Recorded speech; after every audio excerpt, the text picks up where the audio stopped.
Pensem comigo, um lugar imenso, sabe? O calor, aquele calor que não dá trégua. A poeira que gruda na pele, na alma. Um silêncio quase ensurdecedor. E nesse vazio, um nome ecoa. Refidim. E olha, Refidim não era só um nome num mapa. Era quase uma sentença, sabe? Um lugar que era definido pelo que não tinha. Um lugar sem vida, sem água. E é exatamente aqui que a nossa jornada de hoje começa. A gente vai mergulhar fundo em Êxodo capítulo 17, e essa é uma história que se move entre dois extremos, sabe? De um lado uma rocha, que é o símbolo do desespero, da necessidade, e do outro um altar, que representa a adoração, a vitória. Então vamos lá. O primeiro ato dessa história, ele vai muito além da falta d'água, tá? A gente está falando aqui de uma crise bem mais profunda, uma sede que atinge a alma e que abre a porta para a dúvida entrar com tudo. Escuta só o peso que tem essa pergunta. Isso não é um pedido de ajuda, é uma acusação, na cara. É o som da esperança indo embora, sabe? E a culpa cai em quem? Em Moisés. E por tabela, no próprio Deus que tinha acabado de libertar eles. E aí que tá o ponto-chave.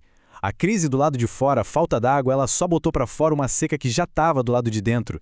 Pensa bem, a fé que viu o mar se abrir, que os tirou do Egito, essa fé agora virou pó no deserto. Essa pergunta, o Senhor está ou não no meio de nós, ela define o capítulo inteiro. Porque não é só uma reclamação, gente. É um teste, um desafio direto a Deus. Eles não estavam duvidando do poder dele, mas sim da presença dele, do cuidado dele com eles, bem ali, naquele momento de aperto. E, para que ninguém esquecesse, o lugar ganha dois nomes. Massá, que significa provação, e Meribá, que é briga, contenda. Deixou de ser só um lugar no mapa, sabe? Virou um memorial espiritual daquele dia em que o povo decidiu testar a Deus. Agora, olha que interessante como esse evento foi visto ao longo da história. João Calvino, por exemplo, olhou para isso e viu a teimosia do ser humano. Mas Agostinho, e principalmente o apóstolo Paulo, virou uma coisa ainda mais profunda ali. Eles entenderam que aquela rocha era uma figura de Cristo. E então acontece o milagre. Deus manda Moisés bater na rocha, e de um lugar totalmente improvável, da pedra dura, seca, começa a jorrar água. Água que salva. É uma imagem muito forte, né? A vida brotando de uma ferida. Mas mal deu tempo de matar a sede e respirar aliviado, e uma nova ameaça aparece no horizonte. Agora a gente entra no segundo ato da história. O conflito sai de dentro do povo e vai para o campo de batalha. É a Amaleque, e o ataque deles é covarde. Eles não vêm de frente, não. Atacam por trás, justamente os mais vulneráveis, os mais cansados que vinham na retaguarda. E isso exigia uma resposta, e rápido. E a estratégia de Deus para essa batalha é, no mínimo, surpreendente. Josué está lá embaixo, no vale, lutando. Mas a vitória, a chave de tudo, está acontecendo lá no topo do monte. É uma cena incrível. Enquanto as mãos de Moisés estavam levantadas, segurando o cajado, Israel avançava. As mãos cansavam, abaixavam e Amaleque ganhava terreno. Era uma lição ao vivo, a cores, sobre dependência.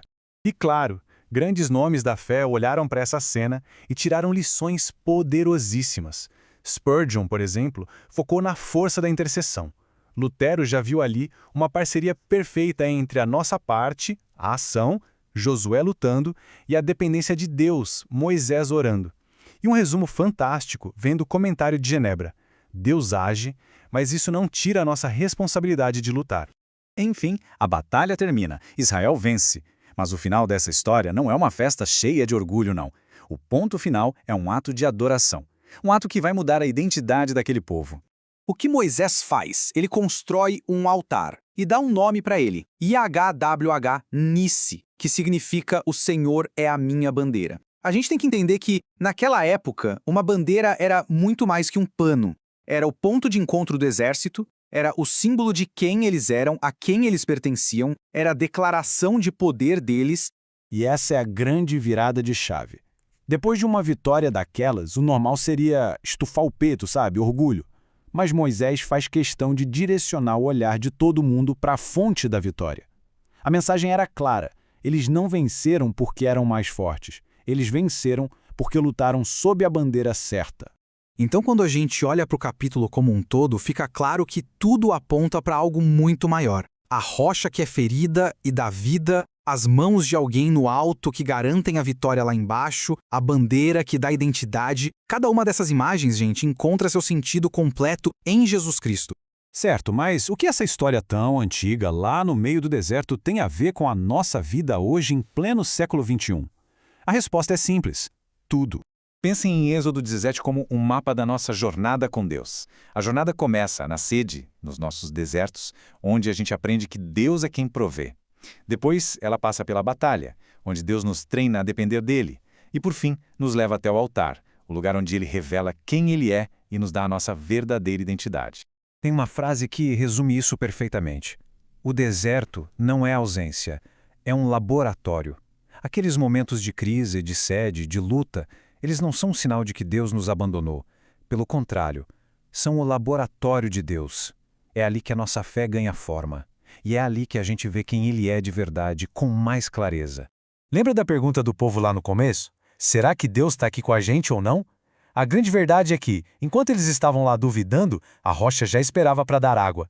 A vitória contra Amaleque já estava sendo preparada. A presença de Deus nunca esteve em dúvida. E com isso, a pergunta final não é mais para eles, lá no deserto. Ela ecoa para cada um de nós, hoje. Em que ponto dessa jornada a gente se encontra agora? Talvez na agonia da sede, esperando a provisão chegar, ou quem sabe no meio da batalha, aprendendo na marra a depender de Deus. Ou será que já estamos de joelhos, diante do altar, declarando com a vida: o Senhor é a minha bandeira?